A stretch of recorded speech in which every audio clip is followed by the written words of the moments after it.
di sebuah kota kecil yang terletak di pinggir laut Kurosaki. Di atas bukitnya ada komplek rusun yang menjadi tempat tinggal Kimi Shirokado, gadis kecil berusia 9 tahun yang ceria dan disayang oleh para penghuni yang rata-rata merupakan lansia dan para pensiunan. Awalnya sih kehidupan di komplek rusun ini tenang-tenang aja. Sampai saat keluarga Koshide pindah bareng anak ceweknya yang berusia 10 tahun bernama Yuri, plus bareng sekelompok pekerja asing ke rusun itu. Setelah mereka datang, mulai deh terjadi insiden-insiden aneh dan mengerikan. Binatang mati yang diletakkan di depan tempat tinggalnya Kimi, tumpukan ikan laut yang diletakkan di sekitar rusun, serta satu persatu penghuni rusun yang menghilang secara misterius dan cuma menyisakan tumpukan lumut saja. Ketegangan semakin meningkat saat para penghuni mencoba mencari tahu penyebab dari kejadian-kejadian aneh ini. Kimi, si bocil unyu yang kelihatannya si innocent, tapi sebenarnya dia seperti menyembunyikan sesuatu dari penghuni lainnya. Hal ini membuat beberapa orang yang baru saja mengenal Kimi mulai menaruh curiga padanya. Sementara itu, Yuri yang awalnya kelihatan bersahabat dengan Kimi, ternyata juga menyimpan rahasia kelam yang perlahan mulai terbongkar. Seiring bertambahnya insiden aneh dan mengerikan yang terjadi di tempat itu, membuat suasana komplek rusun ini menjadi semakin mencekam. Para lansia yang tinggal di rusun itu sangat menyayangi Kimi dan berusaha melindunginya dari segala macam bahaya yang mengintai. Sementara itu, Kimi sendiri menunjukkan perilaku yang semakin misterius. Apakah Kimi memang benar-benar terlibat dalam insiden-insiden ini? Atau ada kekuatan yang lain yang lebih mengerikan dan diam-diam mulai bergerak dari balik layar? Semakin banyak rahasia yang terungkap, semakin kelihatan kalau komplek rusun ini menyimpan misteri yang jauh lebih besar dan lebih gelap dari yang mereka bayangkan. Dengan atmosfer yang penuh ketegangan dan misteri yang terus berkembang, serta gaya cerita kosmik horor ala H.P. Lovecraft. Hosting kompleksi ini bakal membawa kalian ke dalam perjalanan yang menegangkan dan penuh teka-teki, serta twist yang tak terduga. Di mana tiap jawaban cuma memunculkan lebih banyak pertanyaan baru. Siapa sih yang sebenarnya bisa dipercaya dan siapa yang berbohong? Serta apa sebenarnya yang disembunyikan di balik dinding komplek rusun yang kelihatannya tenang dan damai ini? Saya Joni mau ngucapin selamat menonton, dan kalau kalian suka dengan konten kayak gini, jangan lupa buat like, share, komen, dan subscribe, biar kami makin semangat lagi bikin video yang lebih bagus lagi. Film ini dibuka dengan memperlihatkan dua gadis kecil yang berlari di tengah hujan lebat yang turun mengguyur malam itu. Kedua gadis ini berusaha untuk menjauhi bangunan rusun tempat tinggalnya, serta terlihat seorang pria berperawakan besar dan tengah terluka mengejar mereka. Saat akan berhasil mendekati kedua gadis ini, pria itu malah diserang oleh pasangan suami istri yang bersenjatakan linggis. Membuat pria bertubuh besar ini kemudian tumbang, tapi sebelum itu, dia sempat mengucapkan semacam mantra aneh. Beberapa bulan sebelumnya, tampak suasana pulau dan kota Kurosaki yang terlihat tenang dan damai. Pagi itu, Taka, Koba, dan Yoshiken, tiga orang lansia yang tengah menikmati waktu santai mereka, dikejutkan oleh kedatangan Momo dan Wada yang baru saja pulang dari menghadiri acara pemakaman di kuil yang terletak tak jauh dari rusun mereka. Kimi, gadis kecil imut, juga ikutan gabung dengan kelompok lansia itu. Dia ngeluh kalau cuaca pagi itu terasa sangat panas dan meminta dibuatkan es serut untuk mendinginkan badannya. Para lansia pun pergi ke ruang bawah tanah yang berada di sekitar rusun buat nyari serutan es lama milik mereka. Tadinya ada pria tua juga yang bernama Kojima yang hobi buat ngumpulin berbagai macam barang bekas dan tak terpakai lagi yang disimpannya di tempat itu. Namun sayangnya Kojima ini udah mati 9 tahun yang lalu karena tinggal pas musim dingin di ruang bawah tanah itu sendirian. Nah, sejak saat itu, ruangan bawah tanah ini menjadi terbengkalai dan tak terurus. Pas sudah ketemu surutan esnya, Kimi dan Taka mutusin buat stay sebentar di tempat itu dan mencoba mencari benda berharga lainnya. Ada berbagai macam benda yang disimpan oleh Kojima di tempat itu. Bahkan, Kimi juga menemukan bangkai anjing tua yang sudah membusuk, serta sebuah batu dengan bentuk dan simbol yang aneh di atasnya. Taka pun sadar kalau gudang ini dibangun di atas gua kuno yang mungkin belum dijelajahi sepenuhnya. Taka ini adalah seorang profesor yang telah pensiun, dan dengan pengetahuannya dia berpikir batu prasejarah ini jika dijual tentu mahal harganya. Dia juga bilang ke teman-temannya kalau batu ini mungkin milik peradaban kuno Kuro-Kado yang dulu pernah tinggal di pulau ini. Dan ngajakin teman-temannya buat mulai menjelajahi pulau. Siapa tahu ada harta karun lain yang bisa ditemukan.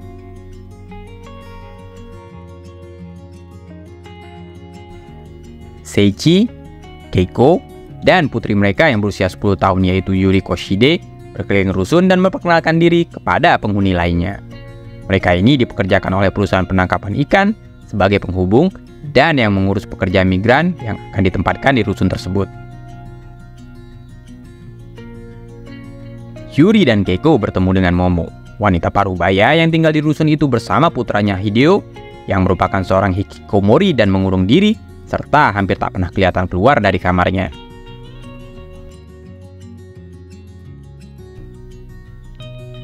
Keesokan paginya, saat para lansia sedang asik ngumpul, Kimi yang lagi asik main dari lantai atas rusun terpleset dan terjatuh. Beruntung, ada Kanchan Mia, atau yang biasa dipanggil teman-temannya dengan sebutan Kanchan, salah seorang dari pekerja migran yang bertubuh paling besar, segera menangkap Kimi. Karena kejadian ini, membuat para penghuni rusun yang tadi sempat menaruh curiga dan kurang welcome dengan para pekerja yang baru saja pindah ke tempat ini menjadi terlihat semakin akrab. Malamnya, Kimi main lagi di lantai paling atas rusun, dan dia melihat banyak sekali bayangan dari makhluk yang menyeramkan di dalam hutan memandanginya dari kejauhan. Tiba-tiba saja, Yuri Koshide muncul dan memperkenalkan diri. Karena di tempat itu nggak ada anak-anak lain selain mereka berdua, mereka pun menjadi cepat akrab.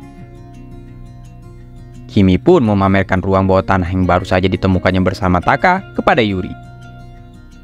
Mereka pun mulai menjelajahi tempat itu, dan nggak sengaja bertemu dengan Hideo yang langsung buru-buru pergi dari sana. Penasaran, mereka melihat ada sebuah pintu rahasia yang terbuka. Kedua gadis kecil ini pun masuk ke dalam ruangan itu dan menemukan banyak sekali gambar-gambar makhluk aneh dan menyeramkan yang ditempel di dinding, serta pena milik Hideo yang tertinggal di tempat itu. Malam itu juga mereka mengunjungi kediaman Momo buat balikin penanya Hideo. Hideo, si pemuda hikikomori, memang gak banyak omong. Tapi, sebagai ucapan terima kasih, dia ngebuat gambar lucu dari kedua gadis kecil ini yang diserahin lewat bawah pintu.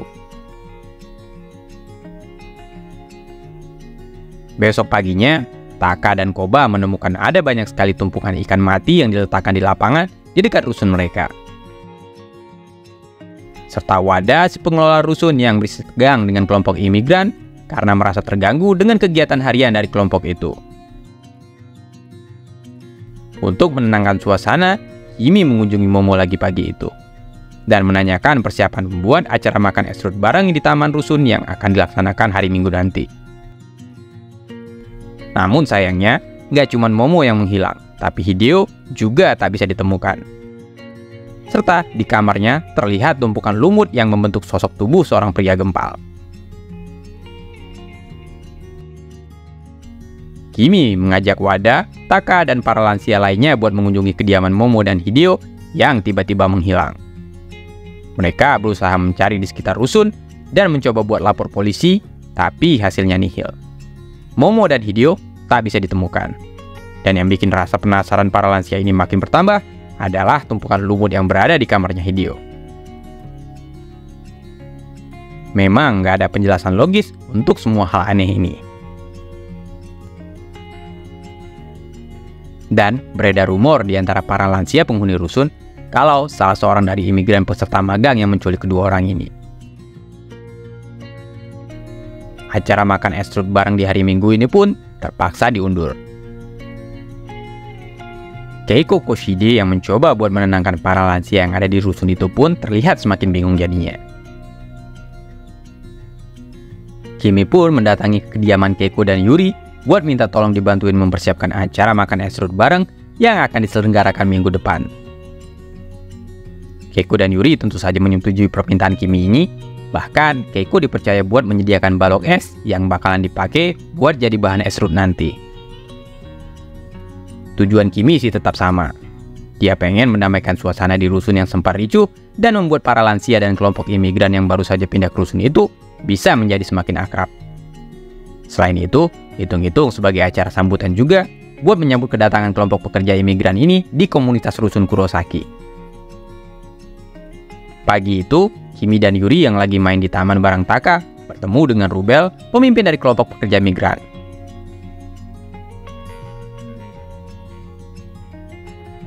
Biar semakin akrab, Taka pun meminta tolong kepada para imigran untuk dibuatkan sirup yang akan dipakai pada acara hari Minggu nanti. Setelah itu, Kimi pun menyanyikan lagu tradisional di pulau itu untuk Yuri. Tapi karena liriknya yang melantur dan membuat isi lagu yang berisi legenda dan mitos turun-temurun di tempat itu pun menjadi terdengar aneh. Taka yang memiliki pengetahuan luas tentang legenda dan mitos pun mencoba memperbaiki liriknya Kimi agar terdengar bagus dan sesuai dengan legenda aslinya. Ya sengaja, mereka melihat Kanchan yang lagi memandangi tumpukan lumut yang ada di pinggiran hutan. Taka pun bercerita kalau dia sangat ingin agar para penghuni lama dan penghuni baru rusun itu bisa akur. Malam itu, Kanchan dan Rubel membahas tentang hadiah dari para penghuni rusun yang diberikan kepada kelompok imigran sebagai ucapan selamat datang. Namun sayangnya, hadiah dari para penghuni rusun ini kebanyakannya sudah kadaluarsa. Rubel yang kesal menganggap penghuni rusun gak suka pada mereka dan memberi hadiah yang sudah expired. Tapi walaupun begitu, Rubel tetap mengajak Kanchan untuk berpartisipasi dalam persiapan buat acara makan esrut bareng yang diminta oleh Kimi untuk mencarikan suasana tegang di antara para penghuni rusun. Beberapa hari berikutnya, hujan turun terus tanpa henti. Dan setiap hari selalu saja ditemukan tumpukan ikan yang dibuang di area taman rusun. Karena tak ingin menimbulkan keributan lagi, Taka, Koba, dan Yoshiken diam-diam mengubur temuan tumpukan ikan itu setiap harinya. Keiko yang kebetulan lewat memberi saran buat menangkap si pelaku dengan cara memasang CCTV di sekitar area taman. Pada hari Sabtu, Taka, Wada, dan Yoshiken mengunjungi kediaman para imigran dan pengen bertemu dengan Kanchan. Rubel yang merasa ada yang gak beres mencoba melindungi Kanchan. Ternyata, ini tentang pelaku pembuangan ikan di taman. Para lansia ini mencurigai kalau Kanchan lah pelakunya. Karena ada bukti foto dari kamera pengawas yang memperlihatkan Kanchan sedang berjalan sambil membawa tumpukan ikan bersamanya. Kanchan bukan itu demi melindungi Kimi. Dan gak cuma ikan, tapi ada juga bangkai berbagai jenis hewan yang diletakkan di tempat tinggalnya Kimi. Kanchan yang merasa kasihan kepada Kimi mengemasi semua itu dan diam-diam membawa serta menguburkan bangkai berbagai jenis hewan itu ke dalam hutan. Untuk memastikan bahwa bukan Kanchan lah pelakunya, para lansia menyuruh Kanchan agar tetap di kamar setiap malamnya. Dan Yoshiken, lansia yang paling tua serta merupakan mantan security ini juga berencana buat berpatroli di area rusun tiap malamnya untuk bisa menangkap si pelaku sebenarnya dari kasus pembuangan ikan di taman. Malam itu, saat Yoshiken sedang berpatroli keliling rusun, tiba-tiba saja dia diserang. Keesokan harinya, pas hari Minggu, cuaca sangat bersahabat dan cerah. Pagi itu, Taka, Kimi, dan Yuri mendatangi Kanchan yang bertugas untuk membuat sirup yang akan digunakan dalam acara makan esrut bareng bersama seluruh penghuni rusun. Kimi pun mencicipi sirupnya. Setelah itu, mereka bertiga membawa sirup itu ke area taman. Acara makan esrut bareng yang direncanakan oleh Kimi pun berlangsung meriah. Para penghuni rusun mulai membaur dan terlihat keceriaan di wajah mereka. Namun, tiba-tiba Kimi merasa ada yang aneh pada rasa sirupnya. Karena berbeda dengan apa yang dia rasakan sewaktu mencicipi pagi tadi di asrama para imigran. Dan gak cuman itu, di salah satu pelosok taman, mereka juga menemukan adanya tumpukan ikan lagi yang diserakan di sana. Wada, si pengurus rusun, berkata bahwa ikan ini merupakan bentuk hadiah atau persembahan dari orang yang telah mati. Hal ini berdasarkan kepercayaan kuno yang dianut oleh masyarakat Kurosaki. Koba terlihat sibuk mencari keberadaan Yoshiken yang dari pagi tadi tidak terlihat di acara esrutnya Kimi. Begitu hampir sampai ke tempat tinggalnya Yoshiken, tiba-tiba saja Koba terpleset oleh tumpukan lumut yang entah sejak kapan tumbuh di tempat itu. Karena tak ada jawaban, Koba menerobos masuk dengan cara merusak kunci pintu. Namun, betapa terkejutnya dia. Bukan hanya Yoshiken saja yang menghilang, tapi Mako juga tak bisa ditemukan di tempat kediaman mereka. Serta terdapat tumpukan lumut yang sama dengan yang berada di koridor rusun di dalam ruangan itu. Di taman tempat acara esrut berlangsung, sepertinya bukan cuma Kimi saja, tapi Rubel juga merasa ada yang aneh pada rasa sirup yang mereka gunakan dalam acara ini. Taka coba mengecek, dan betapa terkejutnya dia saat melihat ada potongan kepala anjing di dalam panci sirup tersebut. Tentu saja kejadian ini membuat gaduh para penghuni rusun, karena merasa ini semacam penghinaan bagi mereka. Ketegangan kembali meruncing di antara para lansia yang lebih dulu menghuni rusun dan kelompok pekerja migran yang baru saja tinggal di tempat itu. Mereka saling menyalahkan dan saling tuduh siapa pelakunya. Dan yang paling dicurigai adalah Kanchan, karena dia yang bertanggung jawab membuat sirup yang digunakan dalam kegiatan esrut ini. Kimi yang melihat kekacauan ini terlihat semakin sedih, karena dari awal dialah yang merencanakan kegiatan ini, dengan tujuan agar para lansia dan pekerja migran dapat hidup berdampingan dengan tenang dan damai di rusun ini. Tapi siapa sangka ternyata malah berbalik makin parah jadinya. Seichi Koshide yang merupakan penanggung jawab pekerja migran meminta bantuan polisi untuk meredakan ketegangan antara dua kelompok penghuni rusun tersebut. Walaupun keadaan sedikit mereda, tapi api permusuhan di antara dua grup ini terlihat semakin menjadi. Keesokan harinya, Koba yang baru saja kembali setelah melakukan pencarian bersama para lansia lainnya untuk menemukan Yoshiken dan Mako. Dan hasil dari pencarian tersebut sama seperti pada kasus Momo dan Hideo. Keempat orang ini dinyatakan hilang tanpa meninggalkan jejak sedikit pun selain dari tumpukan lumut di area kediamannya. Dan hasil penyelidikan dari pihak kepolisian pun gak terlalu banyak membantu. Sementara itu, tumpukan ikan yang dibuang di taman pun masih terus terjadi dan sampai saat ini pelakunya juga masih belum tertangkap. Taka semakin sibuk dengan penyelidikannya mengenai beragam kejadian aneh yang terjadi di rusun ini. Dia menyimpulkan bahwa Katamiwake yang menurut informasi dari Wada adalah nama ritual untuk menumpukan ikan sebagai pengingat kepada arwah orang yang telah mati, yang berfungsi sebagai pembawa keberuntungan dan juga menyambut kelahiran atau awal yang baru.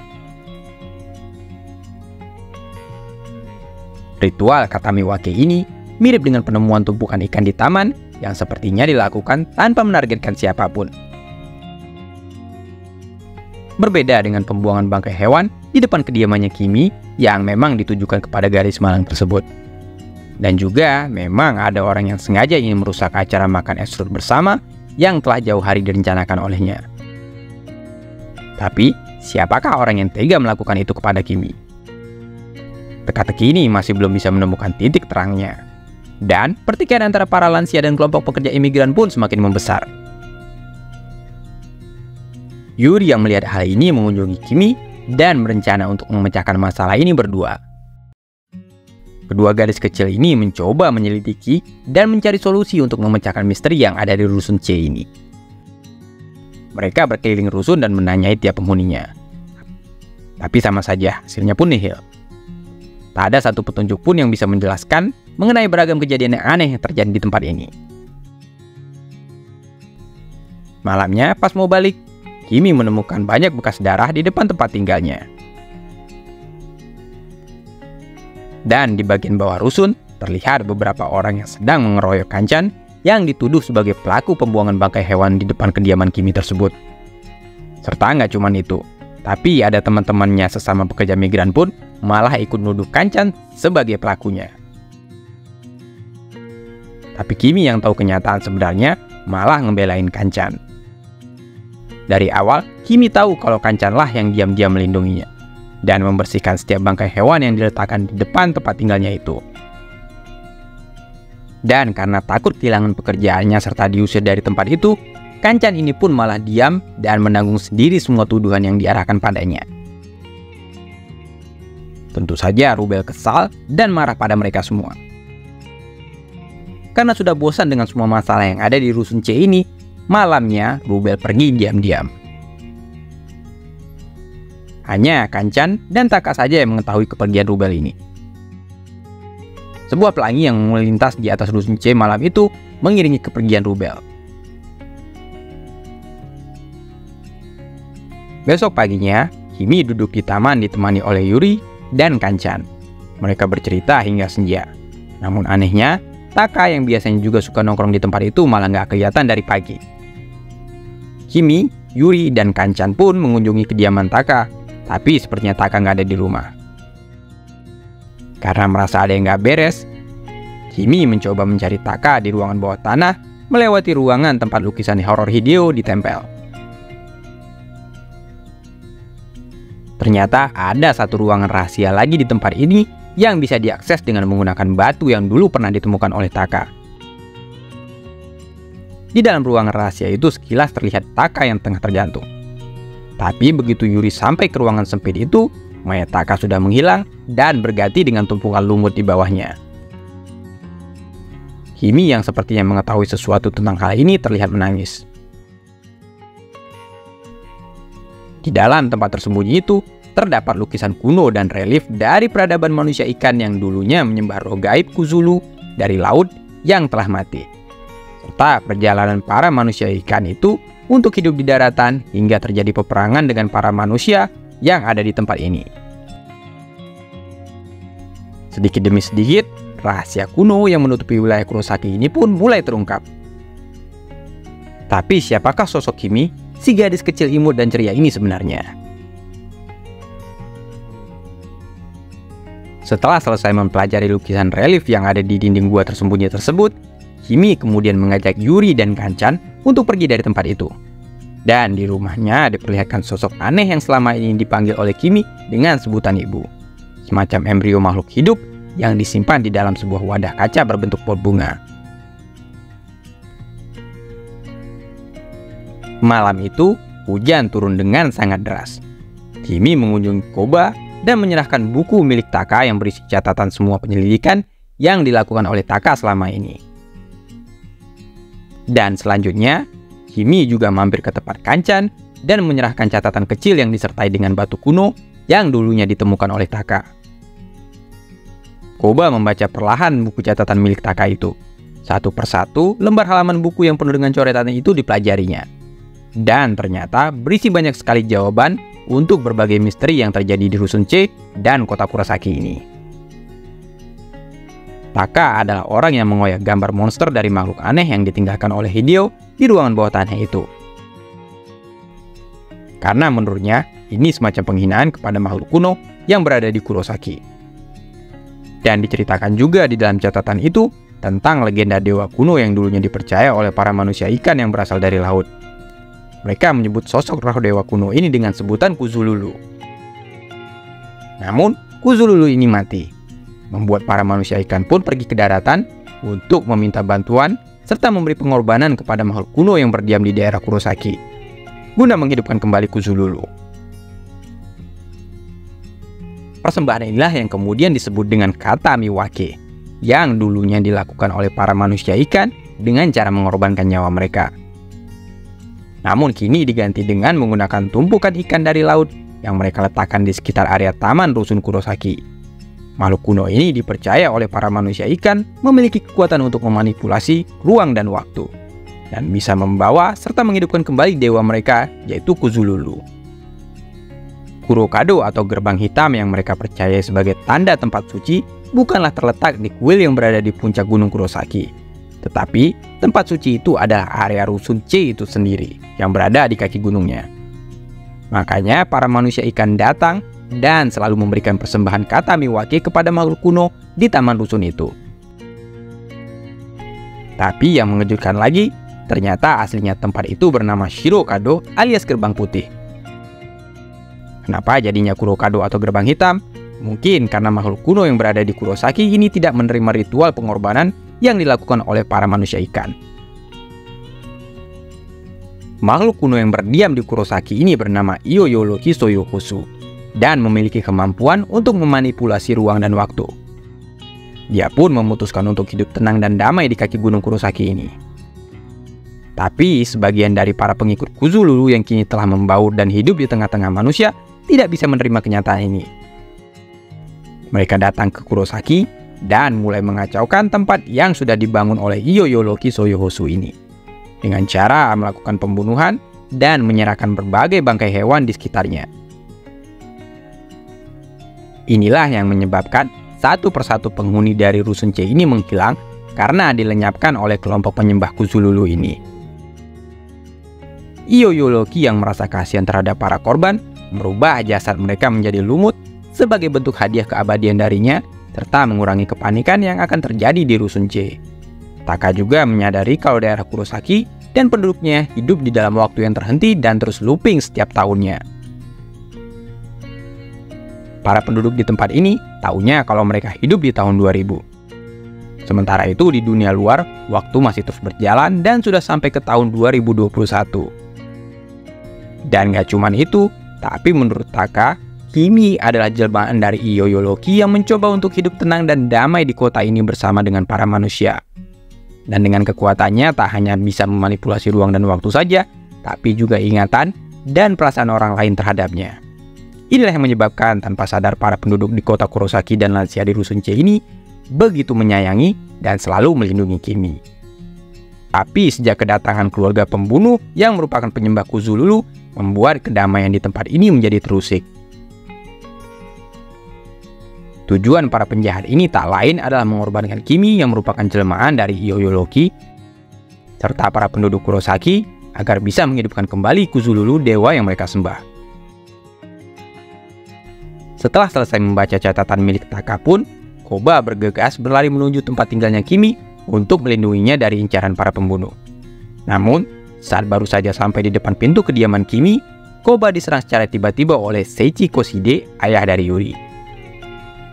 Di tempat lain, terlihat Kanchan yang sedang membaca surat dari Kimi yang berisi semacam instruksi yang harus dilakukan jika nantinya dia terjebak dalam keadaan darurat dan berbahaya. Di sepanjang koridor Rusun C ini, terdapat lumut yang tumbuh berserakan, yang artinya hampir seluruh penghuni rusun telah menjadi korban dari keganasan keluarga Koshide. Terlihat Wada yang sekarat karena diserang oleh Keiko Koshide. Kanchan pun tak luput dari serangan itu. Beruntung, dia berhasil menghindari serangan fatal dari Keiko itu. Di tempat lain, setelah melumpuhkan Koba, Seichi lanjut mengincar Kimi. Tapi tiba-tiba Yuri muncul dan mencoba menolong Kimi. Kimi berhasil kabur, tapi Yuri masih bertarung melawan ayahnya. Apakah Yuri orang baik dan berbeda dengan kedua orang tuanya? Tidak. Ternyata itu cuma acting dan dia berpura-pura saja menjadi teman dan pelindungnya Kimi. Karena aslinya keluarga Koshide ini dari si suami, istri sampai anaknya semuanya psikopat yang punya hobi aneh dan sadis. Untuk bisa menyelamatkan Kimi, Kanchan pun terpaksa harus berhadapan dengan keluarga psikopat ini. Dia pun terluka, dan saat kepepet, dia menggunakan batu pemberian Kimi untuk menghentikan pasangan suami istri pembunuh ini. Yuri dan Kimi berlari menjauhi komplek rusun. Dan masih dengan berakting sebagai gadis yang baik, Yuri pura-pura nolongin Kimi buat bisa selamat dari incaran para pembunuh. Tapi karena Kimi ini adalah jelmaan dari Ioyoloki makhluk kuno yang sakti, dia sebenarnya udah tahu rencana busuk dari keluarga Koshide. Bahkan saat mereka baru pertama kali menginjakan kaki ke Rusun C di Kurosaki ini, serta termasuk juga akting Yuri yang pura-pura baik dengannya. Dan dengan mengejutkan, saat Yuri diam-diam mencoba mengincar Kimi, gadis kecil ini malah tertawa dan memberitahu semuanya. Ya cuman itu aja, Kimi juga dengan mudah melumpuhkan Seichi dan Keiko Koshide di depan Yuri. Karena adegannya terlalu sadis, jadi kita sensor aja. Yuri yang baru nyadar kalau Kimi yang merupakan jelmaan dari Ioyoloki ini jauh lebih sakti daripada Kuzululu, dewa mereka. Yuri pun meminta maaf dan bersumpah setia kepada Kimi.